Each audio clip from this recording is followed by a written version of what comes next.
काम किया कुछ नहीं और बूथ सशक्तिकरण करेंगे। सबको करना चाहिए बूथ सशक्तिकरण। 20 वर्षों में क्या काम किया ये तो बताना पड़ेगा बूथ पर जाकर। इस बार बिहार की जनता कह रही है तय तेजस्वी जय तेजस्वी। तेजस्वी जी में अपना भविष्य देख रही है। तो बिहार में चुनाव है, इसलिए आदरणीय प्रधानमंत्री जी को अब बिहार याद आ रहे हैं। बिहार को कितना राशि दिया और गुजरात को कितना राशि दिया यही बोल दे। नमस्कार, मैं हूं देवांशु। आप देख रहे हैं न्यूज़ फाउंडेशन। इस साल बिहार में विधानसभा के चुनाव हैं और तमाम राजनीतिक दल जो हैं वो चुनावी तैयारियों में जुट गए हैं। इसी कड़ी में बीजेपी जो है बूथ सशक्तिकरण जो है योजना की शुरुआत जो है वो करने वाली है और पीएम मोदी जब पटना आएंगे तो उसी दिन जो है इसकी शुरुआत होगी। इस वक्त हमारे साथ बात करने के लिए आरजेडी के प्रवक्ता मृत्युंजय तिवारी है। कैसे देख रहे हैं पूरे बूथ पर जो है वो बीजेपी कार्यकर्ता एकदम सशक्त तरीके से तैयार रहे हैं, आप लोग क्या कर रहे हैं? 20 वर्षों तक तो बूथ सशक्त कर नहीं पाए, बीजेपी अपनी सरकार बना पाई। बैसाखी के बल पर बिहार में हैं, तो ये बूथ सशक्तिकरण अब क्या करेंगे? अब तो विदाई का समय है। अब जनता जो है पूरी तरह से सजग है और चौकन्ना है। इस बार बिहार की जनता कह रही है तय तेजस्वी जय तेजस्वी। तेजस्वी जी में अपना भविष्य देख रही है। काम किया नहीं, पहले 20 वर्षों का हिसाब न दे पहले कि क्या काम किया। काम किया कुछ नहीं और बूथ सशक्तिकरण करेंगे। सबको करना चाहिए बूथ सशक्तिकरण। 20 वर्षों में क्या काम किया ये तो बताना पड़ेगा बूथ पर जाकर। हाँ, तो ये एक जानकारी दे दें कि एनडीए जल्द ही जो है वो नीतीश कुमार के 20 सालों का काम का जिक्र जो है बुकलेट के जरिए करेगी। नाम भी उसका रखा गया, बिहार का नवनिर्माण 20 साल विकास के नाम।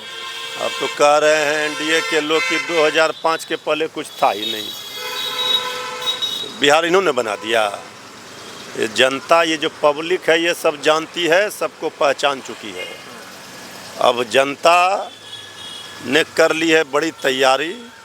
अब की बारी तेजस्वी भाई। एक आखिरी सवाल है कि कल सीएम नीतीश कुमार जो है वो दिल्ली के दौरे पर जो है वो जा रहे हैं और कहा जा रहा है कि वहाँ पर जो है वो देश के तमाम मुख्यमंत्रियों की मीटिंग होगी जहाँ पर पीएम मोदी भी शिरकत करेंगे। कैसे देख रहे हैं इस मीटिंग को आप?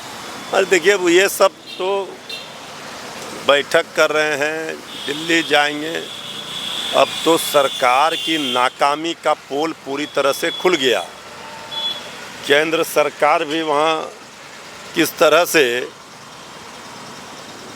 इस बार बुरी तरह से जनता के सामने एक्सपोज हो गई।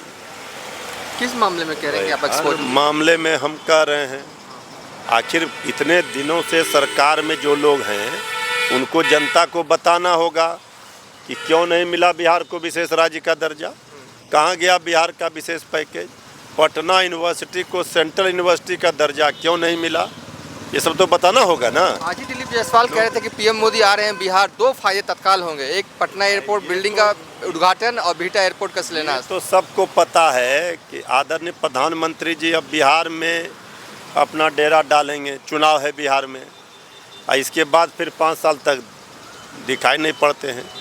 तो बिहार में चुनाव है, इसलिए आदरणीय प्रधानमंत्री जी को अब बिहार याद आ रहे हैं। बिहार को कितना राशि दिया और गुजरात को कितना राशि दिया यही बोल दे, पता चल जाएगा जनता को। ये बिहार की जनता है, सब याद रखी है और इस बार पाई पाई का हिसाब इस सरकार से लेगी। 17 महीने के तेजस्वी यादव जी के कामों को भी देखा है। बिहार की जनता का आशीर्वाद तेजस्वी यादव जी को ही मिलने जा रहा है। एक तरफ बीजेपी का जो है वो बूथ सशक्तिकरण अभियान होगा तो दूसरी तरफ आरजेडी क्या कर रही है ताकि बूथ पर मजबूत हो सके? हमारी पार्टी, हमारे नेता एक एक घर में नौकरी पहुंचाने का काम किए हैं। पूरे घर को, उस परिवार को सशक्त करने का काम किए हैं। तो जो परिवार सशक्त है, जो बूथ पर आकर वोट करेंगे, उनको मजबूत करने का, उनका भविष्य बनाने का काम किए हैं। तो बूथ हमारा एक एक बूथ चारों तरफ से पहरेदारी है, चौकीदारी है जनता का। इस बार कोई बाजीगरी नहीं चलेगी। चलिए, थे आरजेडी प्रवक्ता मृत्युंजय तिवारी। फिलहाल अभी तक इतना ही। आप देखते रहिए न्यूज़ फाउंडेशन।